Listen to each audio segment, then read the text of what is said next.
L'univers est vaste, merveilleux et fascinant. Mais pour ceux qui vont dans l'espace à la recherche du grand frisson, le voyage pourrait bien être sans retour. C'est un endroit dont vous pouvez très bien ne pas revenir. Ou en tout cas, pas tel que vous étiez en partant. Nous allons aller là où personne n'a jamais osé s'aventurer. Nous allons faire un voyage virtuel dans les endroits les plus mortels de notre galaxie et au-delà.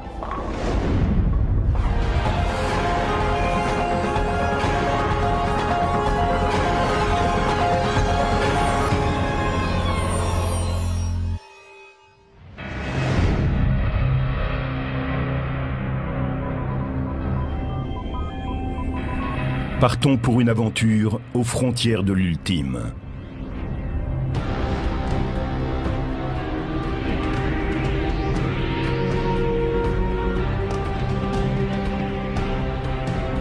Celui qui veut traverser les jungles galactiques doit passer par des zones cosmiques en pleine effervescence. Des espaces mystérieux en proie à la violence.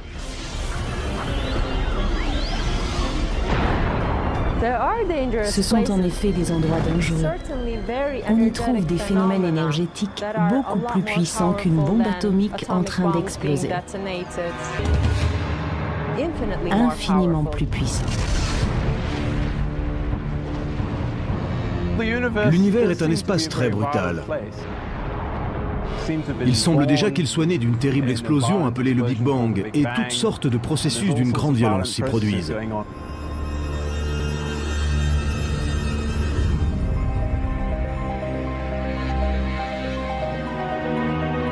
Le 27 décembre 2004, des satellites ont capté la plus grande explosion cosmique qui ait jamais été enregistrée.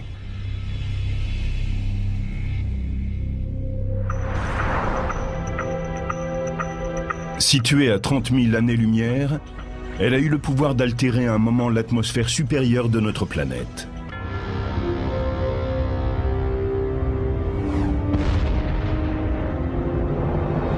Cette déflagration a été provoquée par un magnétar, une des étoiles les plus denses et les plus dangereuses qui soient.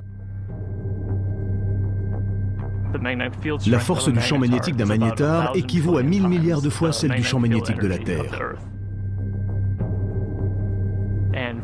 Elle serait capable d'effacer les informations d'une carte de crédit à 150 000 km de distance. Ce qui correspond à la moitié de celle qui nous sépare de la Lune. C'est donc très proche à l'échelle astronomique. Ces étoiles à neutrons possèdent le champ magnétique le plus puissant de tout l'univers. Les spécialistes ont confirmé la présence de 12 d'entre elles dans notre galaxie, mais elles pourraient être plus nombreuses.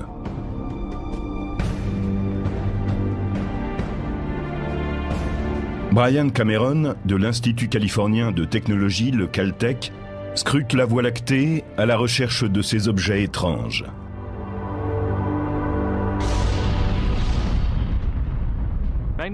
Les magnétars sont une catégorie particulière d'étoiles à neutrons. Ils ont des champs magnétiques ultra puissants. C'est la forme la plus dense de matière de tout l'univers. Le premier magnétar s'est présenté sous la forme d'un événement de très haute énergie détecté à la fin des années 1970. Mais à cette époque, nous ne savions pas de quoi il s'agissait. Il a fallu attendre le début des années 1990 pour que les chercheurs émettent l'idée que ces objets étaient dominés par des champs magnétiques. Et c'est ainsi qu'a été validée la théorie du magnétar.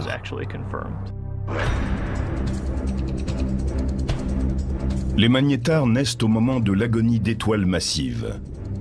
Quand l'une d'entre elles meurt, elle commence par s'effondrer en une supernova. Parfois aussi, une étoile à neutrons peut se former à partir des cendres de cette supernova. Au cours du processus, certaines étoiles à neutrons deviennent des magnétars aux puissants champs magnétiques. Ceux-ci sont une source puissante de rayons X et de rayons gamma. Nous pensons que les étoiles à neutrons ordinaires ont pour origine des étoiles dont la masse est 10 ou 20 fois celle du Soleil. Et nous avons la preuve que les magnétars sont nés d'étoiles sans doute plus massives, faisant 40 fois la taille du Soleil. Une étoile d'une telle masse serait trop lourde pour donner naissance à une étoile à neutrons. Au contraire, sa masse s'effondrerait en un trou noir. Pour qu'il y ait un trou noir, il faut qu'il y ait une accumulation d'une certaine masse et d'un certain volume. Et je ne sais pas pour quelle raison ces étoiles en sont capables. Selon une théorie, certaines étoiles massives suivraient un régime amaigrissant avant d'exploser sous forme de supernova. Elles perdraient ainsi 90% de leur masse. Si bien qu'au lieu de s'effondrer en un trou noir, l'étoile amaigrie deviendrait une étoile à neutrons avec d'immenses pouvoirs magnétiques. Quand la force magnétique atteint une puissance extrême, elle déforme la croûte du magnétar et produit des événements sismiques qu'on appelle les tremblements d'étoiles.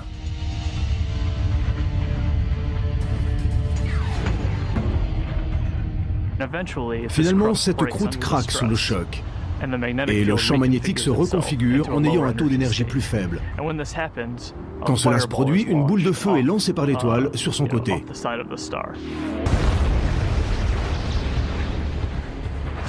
Les tremblements à la surface de l'étoile à neutrons sont donc provoqués par la montée de ces embrasements géants.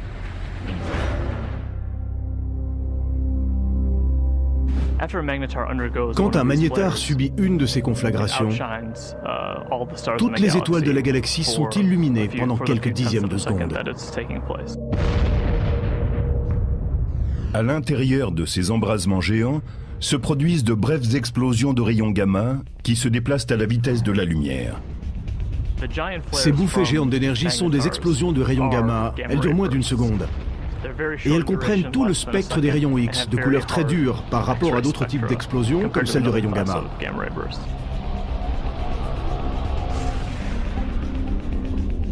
Si un voyageur de l'espace quittait sa trajectoire et avait la malchance de passer à 750 km de l'un de ces objets massifs, les conséquences seraient terrifiantes. Le champ magnétique du magnétar est capable d'altérer les atomes du corps humain et ses forces gravitationnelles l'anéantiraient.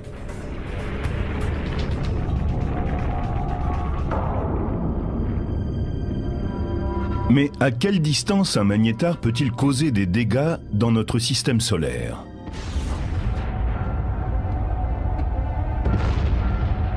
Certains pensent qu'une explosion de magnétar distante de 10 années-lumière produirait un cataclysme cosmique qui détruirait notre couche d'ozone et provoquerait l'extinction d'une grande partie de la population.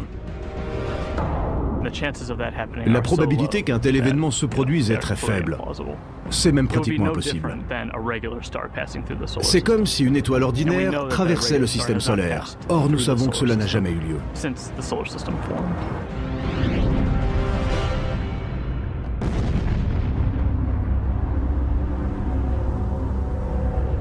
Les spécialistes pensent que les magnétars ont seulement quelques milliers d'années et qu'ils seront très affaiblis au bout de 10 000 ans.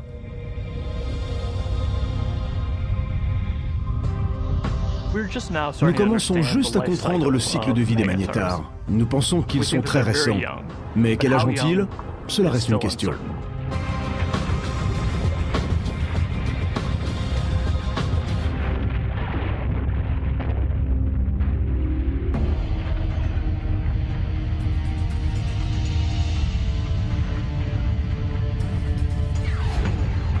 À côté des magnétars, les satellites et les observatoires terrestres ont remarqué dans l'espace d'autres objets violents.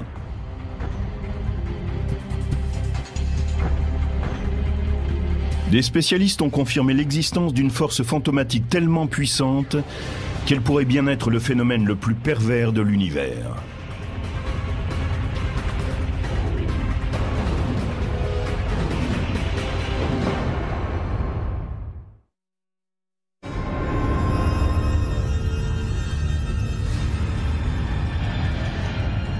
Des voyous très discrets hantent toutes les galaxies.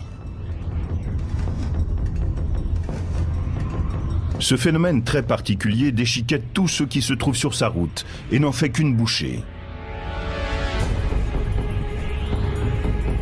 C'est l'un des phénomènes les plus bizarres et les plus destructeurs que l'on connaisse. C'est le trou noir.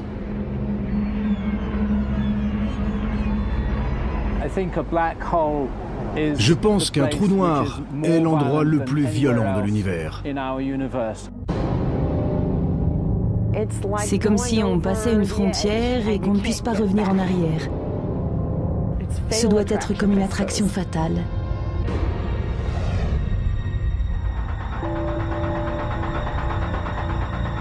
Un trou noir est une région de l'espace où la pression de la gravitation est tellement immense que rien ne peut lui échapper, même pas la lumière.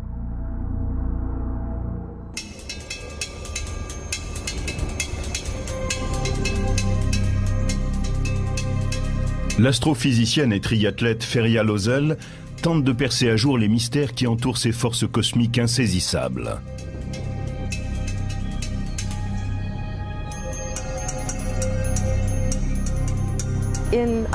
Dans un trou noir, la force gravitationnelle est tellement puissante qu'aucune autre force ne peut rivaliser. Et tout s'effondre en un seul point. Feria Lozel dit que tout ce qui s'approche d'un trou noir y tombera, victime des effets de marée implacables provoqués par la gravitation. Imaginez que vous nagiez dans une piscine. Il n'y a pas de courant. Vous pouvez aller dans la direction où vous voulez. Maintenant, on vous retire de là et on vous met dans une rivière. Imaginez que le courant y soit beaucoup plus fort. Vous ne pouvez aller que dans le sens du courant. L'espace qui se trouve autour du trou noir agit comme dans cette rivière en furie. Vous ne pourrez jamais combattre l'énorme énergie qui vous entraîne.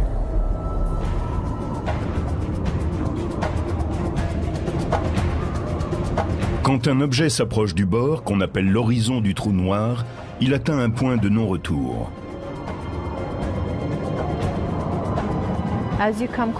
En vous rapprochant de l'horizon du trou noir, vous vous rapprochez de ce mouvement extrêmement rapide qui anime l'espace qui est en dessous de vous. À ce moment-là, la seule direction que vous pouvez prendre est celle du trou noir.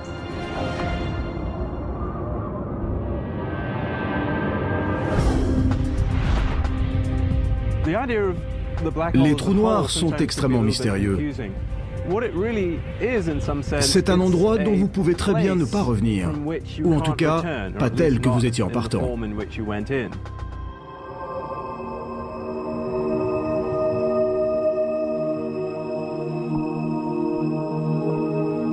Les trous noirs sont difficiles à détecter, parce que, comme leur nom l'indique, ils sont invisibles puisqu'ils sont noirs.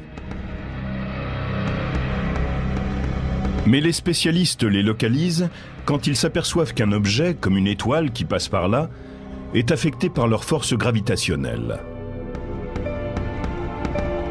Un trou noir complètement isolé ne serait pas visible. Ce que nous apercevons, c'est la matière brûlante qui tourbillonne autour de lui et qui est aspirée.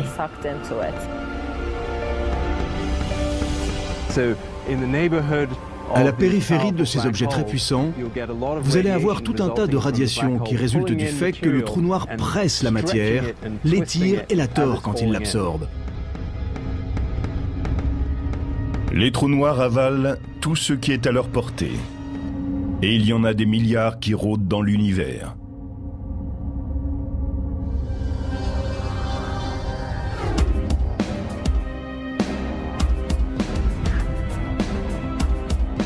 L'astrophysicienne Andrea Ghez fait partie des plus grands chasseurs de trous noirs au monde. Les trous noirs ne sont pas très sélectifs.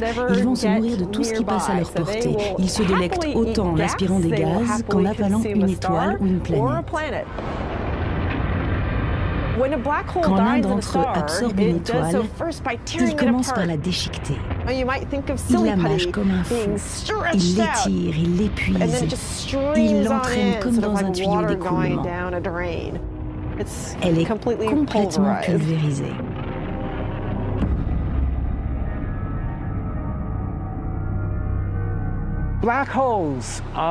Les trous noirs naissent de l'effondrement du noyau d'une étoile massive, un objet dont la masse est 25 ou 30 fois plus importante que celle du Soleil, voire plus. Quand elle arrive en fin de vie, l'étoile massive brûle son noyau. D'abord l'hélium, puis le carbone, le nitrogène et l'oxygène. Quand elle arrive au fer, elle n'a plus de combustible nucléaire. Et ce noyau de fer atteignant une certaine masse, il arrive un moment où il ne peut plus tenir et où il s'effondre en formant un trou noir qui est créé en même temps que la supernova.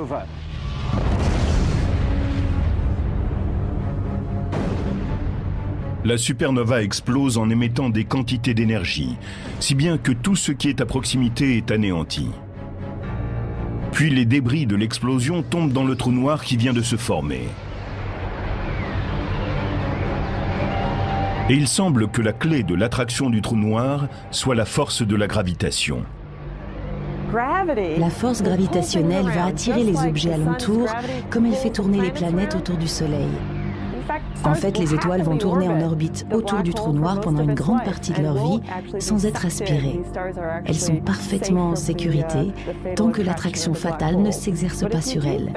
Mais si elles s'aventurent trop près, tout près du bord, elles sont avalées.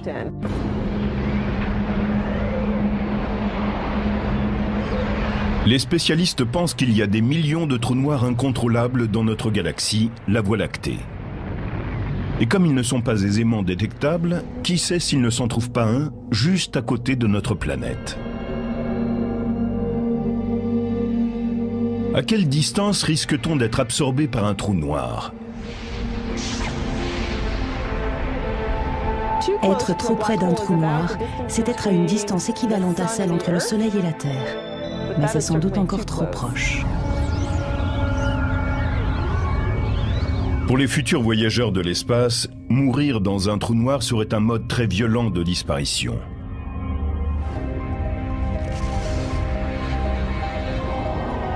La manière dont le monstre vous détruirait dépend de sa taille, car on compte deux catégories différentes de trous noirs.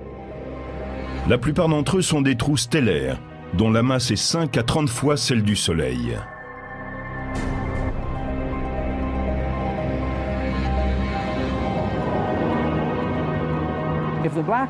Si le trou noir est de la taille d'une étoile, les forces de marée qui s'exercent autour de lui sont assez fortes pour vous réduire en pièces, même si vous vous trouvez en dehors de son horizon. Si vous deviez tomber dans un trou noir, il vaudrait mieux que ce ne soit pas dans l'un de ceux-ci. Il vous réduirait à l'état de spaghetti.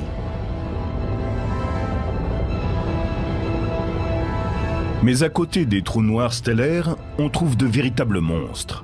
Leur masse est des millions, voire des milliards de fois plus importante que celle du Soleil.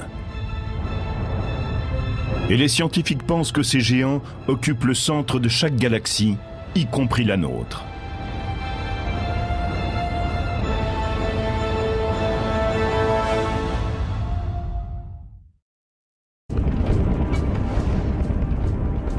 Les trous noirs font partie des curiosités les plus énigmatiques et les plus dangereuses de l'univers. Un trou noir a un appétit dévorant. Il aspire tout ce qui est sur sa route et recrache ce qu'il ne peut engloutir.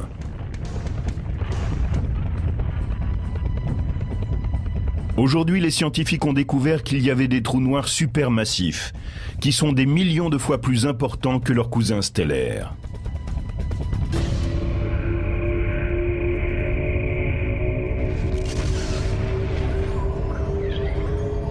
On pense que les trous noirs supermassifs seraient nés après le Big Bang, au début de la création de l'univers.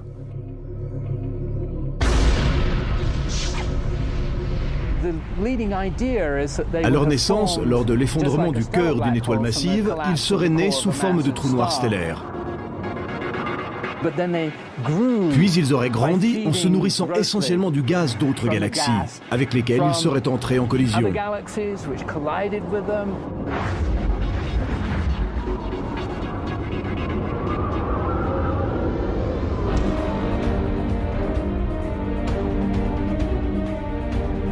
Les spécialistes ont découvert que ces ogres noirs exerçaient leur puissance au centre des galaxies.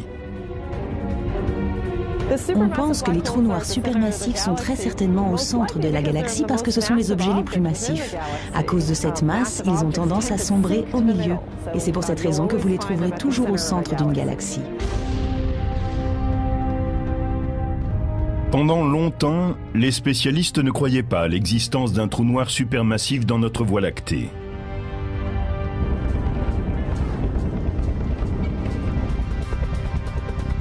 Mais en 1995, l'astrophysicienne Andrea Ghez décide de prouver le contraire. Au cours des 10 dernières années, nous avons mené une expérience qui consistait à poser la question suivante: y a-t-il un trou noir supermassif au centre de notre galaxie? Pour ça, nous avons observé les mouvements des étoiles au centre de la galaxie pour voir s'il ne s'y trouvait pas une grande quantité de masse à l'intérieur d'un tout petit volume. Ce serait la preuve de l'existence d'un trou noir.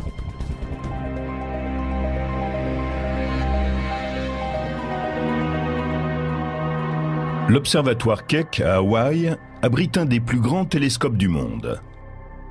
C'est là qu'Andrea Ghez a commencé à utiliser une technologie révolutionnaire appelée l'optique adaptative qui permet de capter des objets extrêmement éloignés. Sur cette première image, obtenue sans le secours de cette technique, on ne voit rien à l'intérieur de ce grand carré. Avec le système d'optique adaptative, on y aperçoit des étoiles. Cette région du ciel abrite celles qui sont la clé de notre expérience. Nous voulons voir comment elles se déplacent. Andrea Ghez a remarqué qu'un vaste amas d'étoiles tournait autour d'un objet invisible au centre de notre galaxie et qu'elle se déplaçait à une vitesse inhabituelle. Nous voyons que ces étoiles sont très près du centre et à l'aide de ce système, nous pouvons les observer.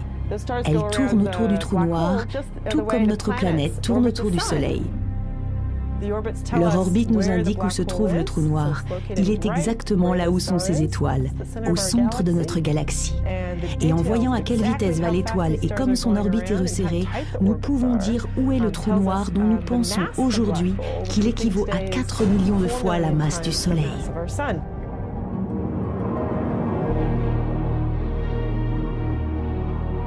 Andrea Ghez a accompli un véritable exploit en confirmant la présence d'un trou noir supermassif au cœur de notre galaxie.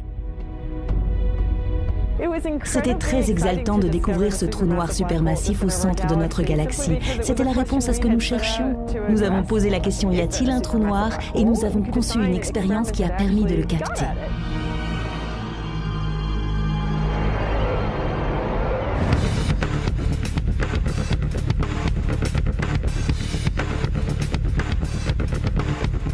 Pour l'astrophysicien Andrew Hamilton, la mort dans un trou noir supermassif serait différente de celle qu'on rencontrerait au sein de sa cousine de masse stellaire plus petite. Si vous voulez aller là-bas en touriste et vivre cette expérience extrême qui consiste à tomber à l'intérieur d'un trou noir et à découvrir ce qu'il s'y trouve, faites donc un tour dans un trou noir supermassif. C'est ce qu'il y a de mieux.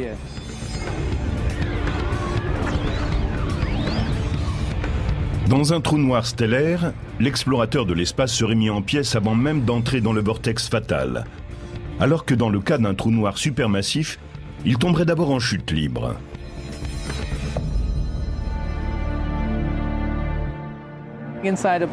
Si la masse d'un trou noir supermassif est plus importante, sa taille l'est aussi. Ce qui signifie que les forces de marée sont assez faibles et que vous pourriez passer son horizon et tomber dans le trou noir sans être déchiqueté par l'effet de la force gravitationnelle. Mais au fond du trou noir, la force centrifuge issue de la rotation du trou noir produit une réaction. Et s'il y a la moindre matière à l'intérieur, alors ce qui tombe dans le trou noir va entrer en collision avec ceux qui essayent d'en sortir. Et ce choc d'énergie va produire un tourbillon inimaginable de plasma très chaud et très dense. Dans ce cas, vous êtes destiné à être rôti.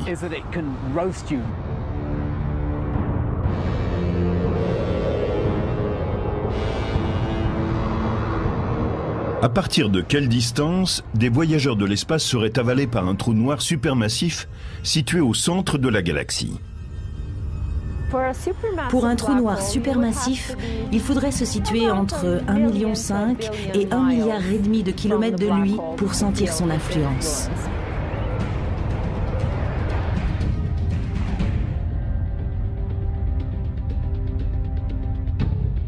Au cours des années, le télescope à rayons X Chandra a capté les trous noirs supermassifs de notre galaxie. Ils grignotent de la matière cosmique, mais ne s'empiffrent pas comme les autres trous noirs supermassifs. Comparé à d'autres, notre trou noir est aujourd'hui inactif. Notre galaxie n'a que peu de gaz en son centre. Aussi, n'a-t-il quasiment rien à se mettre sous la dent.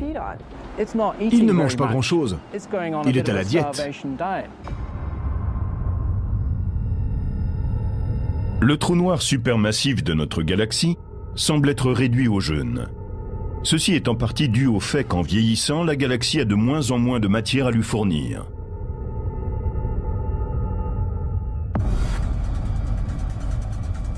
Mais, dans le futur, il pourrait être un peu plus actif s'il arrivait plus de gaz en son centre pour l'alimenter.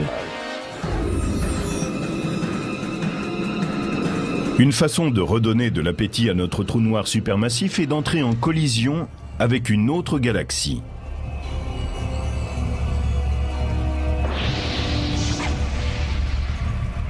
Cela vous semble-t-il impossible? À 2 millions d'années-lumière de là, notre voisin le plus proche, la galaxie d'Andromède, se dirige vers nous à la vitesse de 110 km par seconde, ou 400 000 km/h.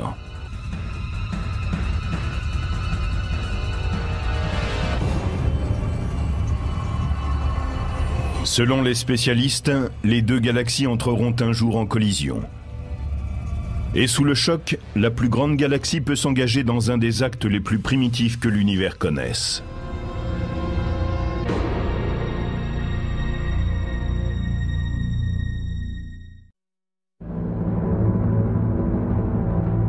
C'est l'un des rituels les plus barbares en vigueur dans l'espace. Une galaxie plus vaste peut en dévorer une plus petite qu'elle.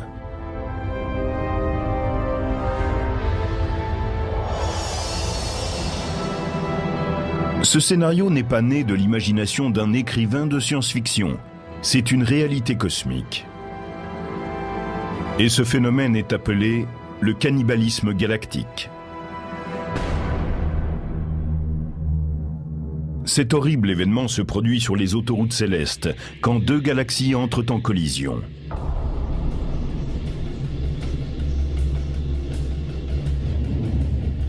Elles peuvent alors se mélanger au cours d'une fusion barbare. C'est très violent pour la galaxie. Elle est réduite en lambeaux.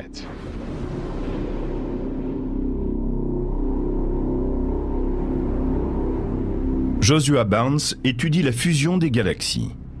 Tel un enquêteur sur une scène de crime, il affirme que ses recherches démarrent un peu comme l'analyse d'un accident automobile. Imaginez que vous arriviez sur le lieu d'un accident de la circulation. Vous avez deux véhicules écrabouillés, mais pas de témoins. Personne pour vous dire ce qui s'est passé. Vous avez juste ces preuves physiques. C'est à peu près la même chose quand on étudie la collision de deux galaxies. Il n'y a pas de témoins. Tout ce qu'on a, c'est ce qu'il en reste.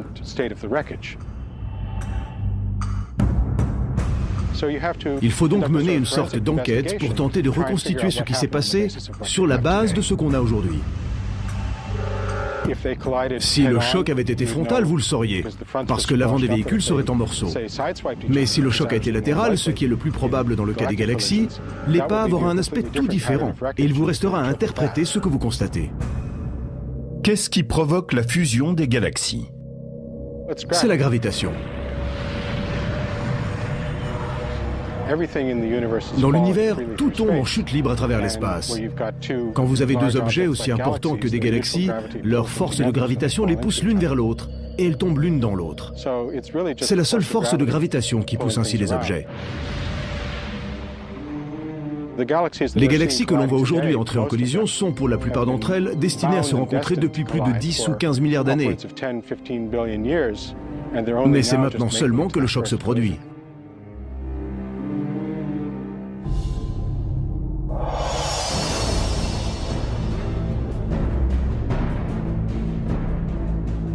Notre galaxie, la Voie lactée, se dirige vers sa plus proche voisine, Andromède. Toutes deux sont des galaxies de forme spirale, mais Andromède a une masse 2 fois plus importante, avec un trou noir supermassif équivalent à 30 millions de soleils.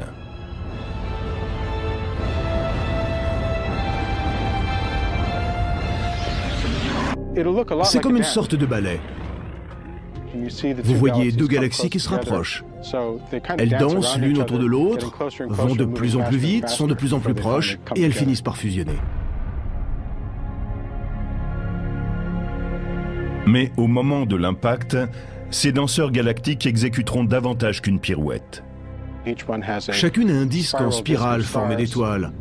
Et autour de ce disque, un halo de matière sombre, invisible, que nous ne pouvons détecter que grâce à son champ gravitationnel. Ces 2 halos sombres, plus larges, vont se chevaucher quand les galaxies vont se croiser. En général, quand elles s'enroulent l'une autour de l'autre tout en se rapprochant, on finit par ne plus pouvoir les distinguer et leurs noyaux fusionnent.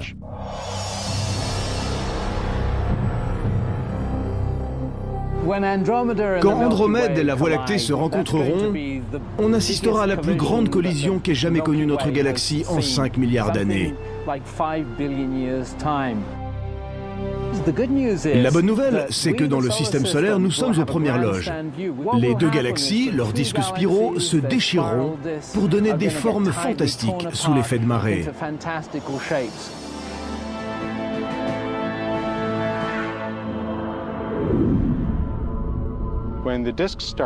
Quand les disques commencent à se rapprocher l'un de l'autre, ils libèrent de longs serpentins d'étoiles qu'on appelle les queues de marée.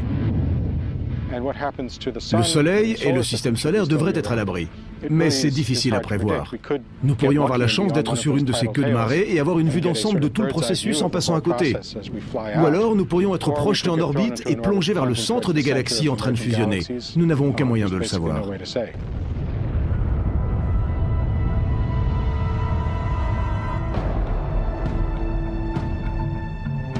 Pendant la fusion, si notre système solaire se déplace à travers les franges extérieures d'Andromède, nous pourrions ne rien remarquer. D'un autre côté, de nombreuses étoiles et du matériau spatial pourraient être propulsés en direction des planètes et venir perturber leur orbite autour du Soleil. Toute la galaxie pourrait même devoir affronter un cataclysme cosmique. Cela pourrait avoir des conséquences non moins dangereuses. La première d'entre toutes pourrait être l'apparition de nombreuses formations d'étoiles à la suite de la fusion. Actuellement, la Voie lactée et la galaxie d'Andromède sont emplies de gaz stellaire, la matière brute d'où naissent les étoiles. La fusion signifierait qu'un plus grand nombre de supernovas passerait dans notre voisinage. Et cela pourrait créer des ondes de choc, des explosions de rayons cosmiques qui auraient de graves conséquences.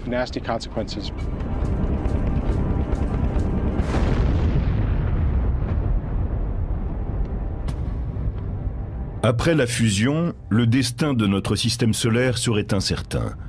Les trous noirs supermassifs d'Andromède et de la Voie lactée rivaliseraient pour conquérir le pouvoir au sein de cette nouvelle galaxie en construction.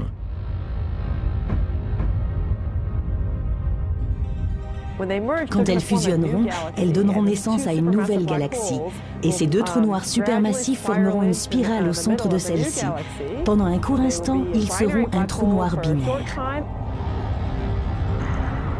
Et ces trous noirs commenceront à absorber le gaz. Au fur et à mesure où les objets seront attirés par la collision, le gaz tombera dans ces trous noirs.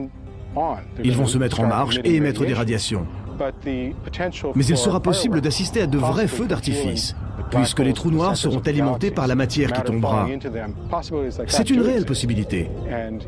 À ce moment-là, pour admirer le processus, il faudrait être sur une de ces queues de marée et avoir échappé à la collision.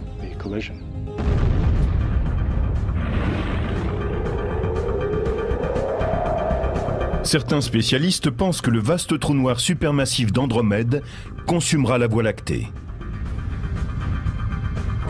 Les 2 trous noirs vont former au centre une spirale et devenir un trou noir binaire, avant de fusionner l'un avec l'autre pour devenir un trou noir supermassif encore plus grand.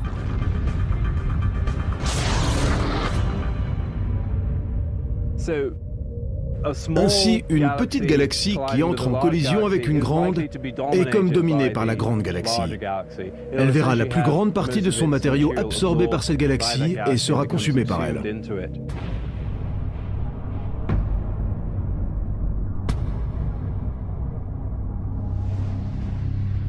Pour les spécialistes, ces fusions de galaxies constituent le mode de vie de l'univers. Les galaxies contemporaines, y compris la Voie lactée, se sont agrandies en avalant de plus petites galaxies. La Voie lactée possède un renflement central composé d'étoiles qui sont probablement les vestiges d'une collision ancienne.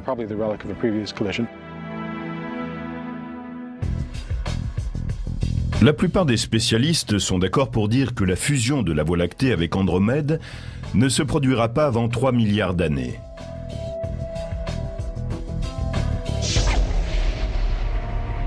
Mais il peut y avoir des dangers plus immédiats. Nous avons à des millions d'années-lumière des voisines, des galaxies hyperactives qui sont particulièrement violentes.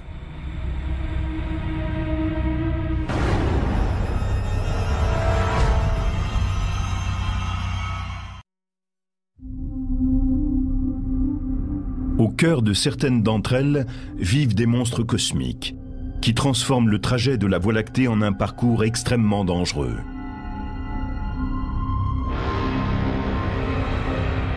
Les quasars sont des objets bizarres.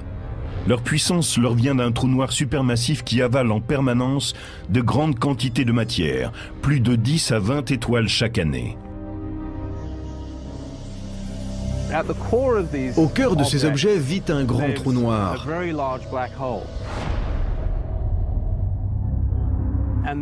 Et le rôle de ce trou noir est de générer une énorme quantité d'énergie.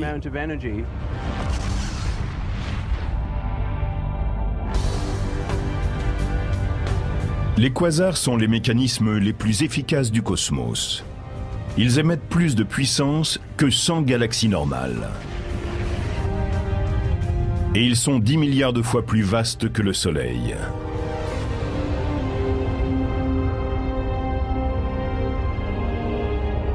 Mais comment naissent les quasars ?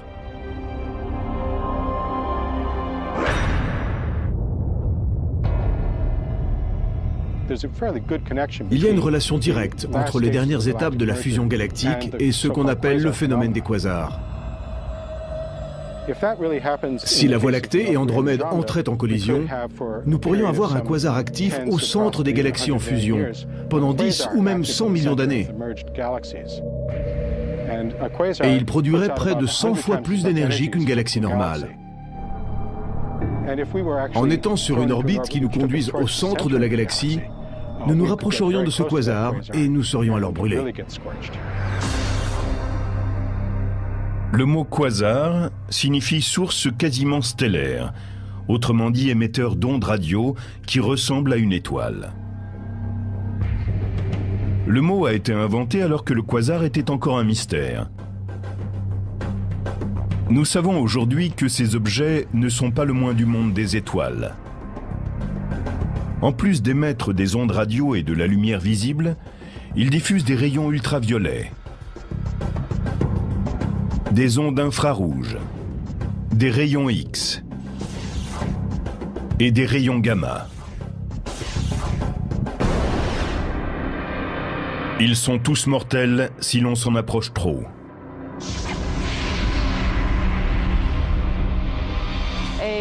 Le quasar est un trou noir supermassif qui agit à très longue distance.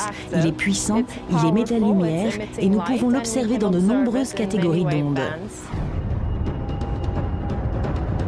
Les quasars ont été décelés pour la première fois dans les années 60. Mais les radiotélescopes devenant de plus en plus performants, les astronomes ont découvert que de puissants jets s'échappaient de certains d'entre eux.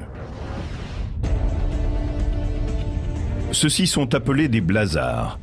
C'est sans doute un des phénomènes les plus violents de l'univers.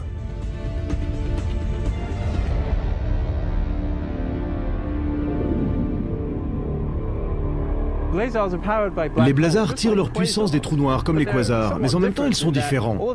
Toute l'énergie qui est concentrée en eux s'échappe sous forme de jets lumineux extrêmement puissants.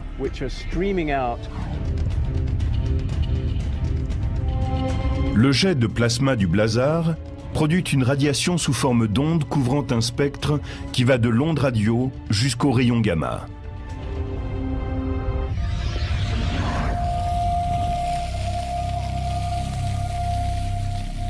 L'astrophysicien Glenn Piner a enquêté sur les conditions qui règnent au cœur de ces étranges objets.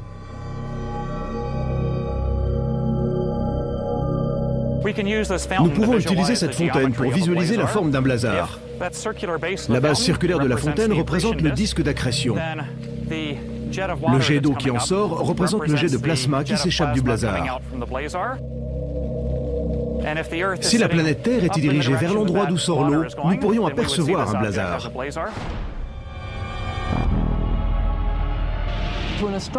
Pour un astronome, c'est comme fixer une lance à incendie. Vous êtes littéralement ébloui quand vous tentez de regarder cet objet qui flamboie et qu'on appelle un blazar. Les jets du blazar se déplacent exceptionnellement vite. Les plus rapides que l'on ait observés se déplacent à 99,9% de la vitesse de la lumière. Si vous prenez un petit objet comme cette boule de bowling et que vous voulez l'accélérer jusqu'à 99,9% de la vitesse de la lumière, vous auriez à lui fournir toute l'énergie produite dans le monde en une semaine pour lui impulser cette vitesse.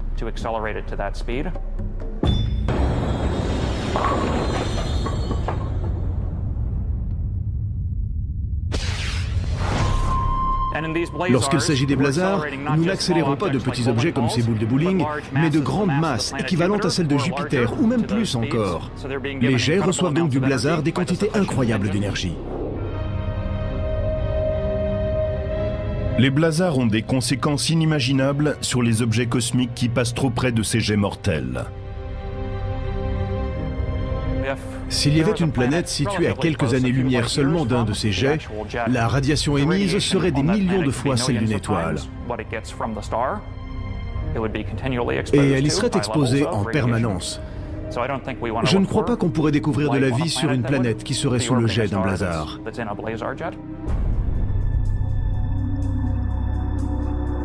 À l'heure actuelle, les spécialistes réunissent les radiotélescopes du monde entier pour disposer du grossissement nécessaire pour zoomer sur le jet d'un blazar.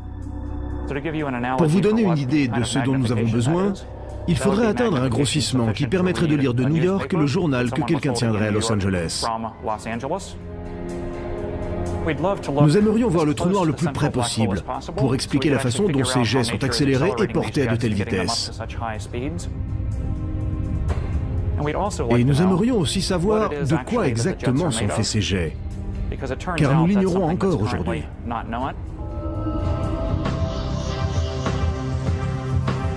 Avant d'en savoir plus sur les blazars, les astronomes vont continuer à les surveiller, tout comme les autres endroits dangereux et incontrôlables de l'espace.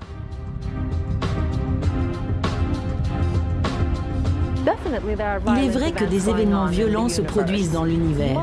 Cela représente énormément d'énergie, beaucoup plus que tout ce que nous pouvons imaginer sur Terre. C'est comme si des milliards de soleils brillaient en même temps. Voilà la quantité d'énergie dont nous parlons. Mais le fait que nous en soyons très éloignés contribue à la survie des espèces. Si nous voyagions plus loin dans l'espace, nous aurions davantage à nous en soucier.